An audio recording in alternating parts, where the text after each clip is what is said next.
तुलसी विवाह की पौराणिक कथा। एक बार शिवजी ने अपने तेज को समुद्र में फेंक दिया था। उससे एक महातेजस्वी बालक ने जन्म लिया। यह बालक आगे चलकर जालंधर के नाम से पराक्रमी दैत्य राजा बना। इसकी राजधानी का नाम जालंधर नगरी था। दैत्यराज कालनेमी की कन्या वृंदा का विवाह जालंधर से हुआ। जालंधर महाराक्षस था। अपनी सत्ता के मद में चूर उसने माता लक्ष्मी को पाने की कामना से युद्ध किया, परंतु समुद्र से ही उत्पन्न होने के कारण माता लक्ष्मी ने उसे अपने भाई के रूप में स्वीकार किया। वहां से पराजित होकर वह देवी पार्वती को पाने की लालसा से कैलाश पर्वत पर गया। भगवान देवाधिदेव शिव का ही रूप धरकर माता पार्वती के समीप गया, परंतु माँ ने अपने योग बल से उसे तुरंत पहचान लिया तथा वहां से अंतर्ध्यान हो गई। देवी पार्वती ने क्रुद्ध होकर सारा वृतांत भगवान विष्णु को सुनाया। जालंधर की पत्नी वृंदा अत्यंत पतिव्रता स्त्री थी। उसी के पतिव्रत धर्म की शक्ति से जालंधर न तो मारा जाता था और न ही पराजित होता था। इसीलिए जालंधर का नाश करने के लिए वृंदा के पतिव्रत धर्म को भंग करना बहुत आवश्यक था। इसी कारण भगवान विष्णु ऋषि का वेश धारण कर वन में जा पहुँचे, जहाँ वृंदा अकेली भ्रमण कर रही थी। भगवान के साथ दो मायावी राक्षस भी थे, जिन्हें देखकर वृंदा भयभीत हो गई। ऋषि ने वृंदा के सामने पल में दोनों को भस्म कर दिया। उनकी शक्ति देखकर वृंदा ने कैलाश पर्वत पर महादेव के साथ युद्ध कर रहे अपने पति जालंधर के बारे में पूछा। ऋषि ने अपने माया जाल से दो वानर प्रकट किए। एक वानर के हाथ में जालंधर का सिर था तथा दूसरे के हाथ में धड़। अपने पति की यह दशा देखकर वृंदा मूर्छित होकर गिर पड़ी। होश में आने पर उन्होंने ऋषि रूपी भगवान से विनती की कि वह उसके पति को जीवित करें।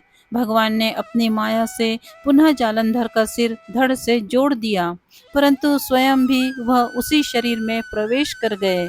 वृंदा को इस छल का तनिक भी आभास न हुआ। जालंधर बने भगवान के साथ वृंदा पतिव्रता का व्यवहार करने लगी, जिससे उसका सतीत्व भंग हो गया।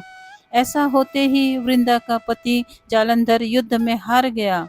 इस सारी लीला का जब वृंदा को पता चला तो उसने क्रुद्ध होकर भगवान विष्णु को हृदयहीन शिला होने का श्राप दे दिया।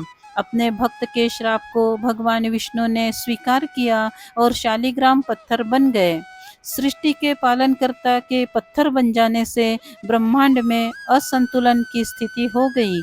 यह देखकर सभी देवी देवताओं ने वृंदा से प्रार्थना की वह भगवान विष्णु को श्राप मुक्त कर दे।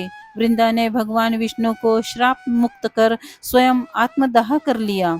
जहाँ वृंदा भस्म हुई वहाँ तुलसी का पौधा उगा।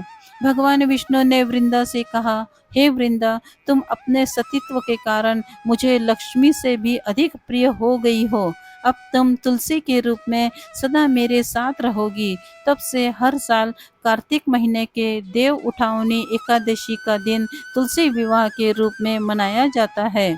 जो मनुष्य मेरे शालिग्राम रूप के साथ तुलसी का विवाह करेगा, उसे इस लोक और परलोक में विपुल यश प्राप्त होगा।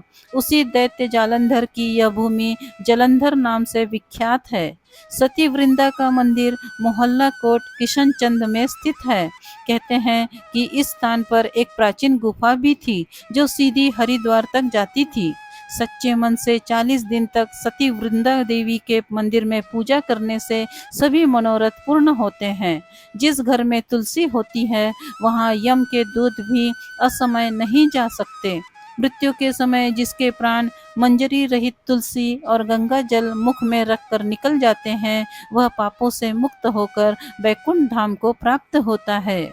जो मनुष्य तुलसी व आंवलों की छाया में अपने पितरों का श्राद्ध करता है, उसके पितर मोक्ष को प्राप्त हो जाते हैं।